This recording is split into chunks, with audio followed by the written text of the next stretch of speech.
তবে আমরা ভাইজানকে লাভাবো, আমরা সেই চেষ্টা চালাচ্ছি। তখন যেন ওই শয়তান মোল্লা, ওই নটোরিয়াস ক্রিমিনাল, তিনি যেন কুকুরের মতন ল্যাজ গুটকে না যেন পালিয়ে যায়। বলেছেন যে আসুন, যদি মায়ের দুধ খেয়ে থাকো এবং এক বাপের ছেলে হলে ক্যানিং পূর্বে এসে প্রতিদ্বন্দ্বিতা করুন, কি বলবেন? দেখো, উনি তো একটা নটোরিয়াস ক্রিমিনাল, তা উনি তো একটা বড় গুন্ডা। তা গুন্ডারা ওই ধরনের কথা বলে, এবং আমরা ইতিমধ্যে এবং আপনারাও খবর পেয়েছেন যে ভাইজান কিছু আপনাদেরকে খবরটা সূত্রমত খবর দিয়েছে যে আমার মনে হয় এবার মাঠে নামতে হতে পারে। তা আমি বলবো, আমরা কিন্তু ভাইজানকে নামাতে চাই না। কেন? ও কত বড় বাঘ আমরা জানি, ও কত বড় খেকি কুত্তা আমরা জানি। তা উনি তো একটা ভাইজান কালকে বলে দিয়ে জাহান নামের কুকুর, ওইসব কুকুরের কথা আমরা কান দেই না। তবে ওনার হলো এক কান কাটা, আমরা মনে করতাম উনি এক কান কাটা, এখন দেখতেছি ওই নটোরিয়াস ক্রিমিনাল দুখানি কাটা। তবে আমরা ভাইজানকে লাভাবো, আমরা সেই চেষ্টা চালাচ্ছি। তখন যেন ওই শয়তান মোল্লা, ওই নটোরিয়াস ক্রিমিনাল, তিনি যেন কুকুরের মতন ল্যাজ গুটকে না যেন পালিয়ে যায়। ইতিমধ্যেই আব্বাস সিদ্দিকী তিনি 26শে বিধানসভায় কোনো একটা জায়গা থেকে ভোটে প্রতিদ্বন্দ্বিতা করবেন বলেছেন, কিন্তু কোন বিধানসভা থেকে দাঁড়াবে প্রতিদ্বন্দ্বিতা করবেন সেটা কিন্তু তিনি খোলাসা করেননি।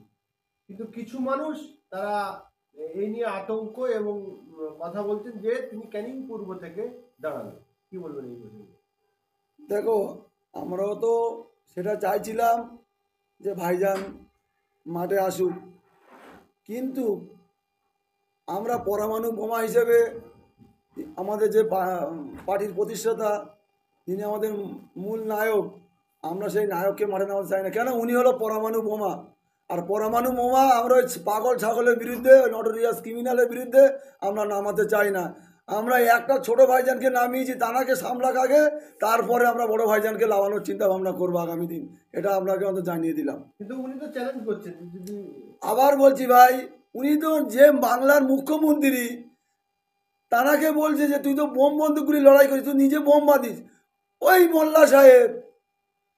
মোল্লা সাহেব জীবনতলায় এসছে যে বোম মারে, আর সেই বাংলার মুখ্যমন্ত্রী তানাকে কিভাবে ক্যানিং পূর্বের এমএলএ কিভাবে করে দেয়, কিভাবে ভাঙড়ের দায়িত্ব দেয়?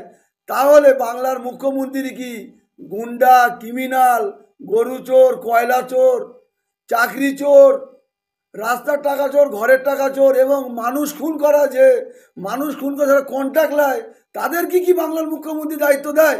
এর জবাব আগামী দিন বাংলার মুখ্যমন্ত্রী 2026-এ ইঞ্চিতে ইঞ্চিতে সাধারণ মানুষ বুঝিয়ে দেবে। কেন আমরা এরকম এমএলএ চাই, যে এমএলএ মানুষের জন্য বিধানসভায় কথা বলে? একটা বিধানসভা চললে এক এক দিনই 25 থেকে 30 লাখ টাকা খরচ হয়, এবং সেই 30 লাখ টাকা খরচ বাংলার মুখ্যমন্ত্রী বিধানসভা শুধু চোর চোর চোর চোর বলে সময় কাটিয়ে দিচ্ছে। তাহলে এই টাকাগুলো কোথায় থেকে আসে?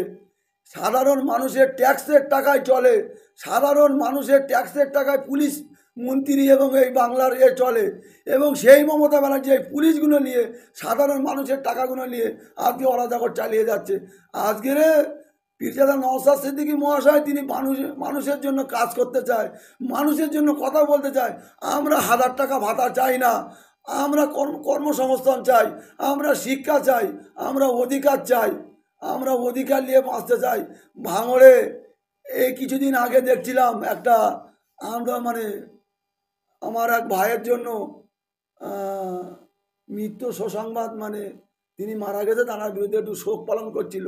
সেখানে দেখলাম কি হচ্ছে, ম্যালেরিয়ার বিরুদ্ধে মশা আন্দোলন করতে, আর সব কটা খুনি ওই স্টেজে বসে আছে। আমরা ভাইজানকে বলেছি, সেটা আমাদের রাজ্য কমিটি আছে, আমরা আলোচনা চলছে, আমরা আলোচনার মাধ্যমে আমরা জানাবো। কেন আমরা ওইসব ক্রিমিনালের কথায় আমরা উত্তর দেবো না, আর কে কোথায় দাঁড়াবে ওইসব টানার কথা আমরা উত্তর দেবো না।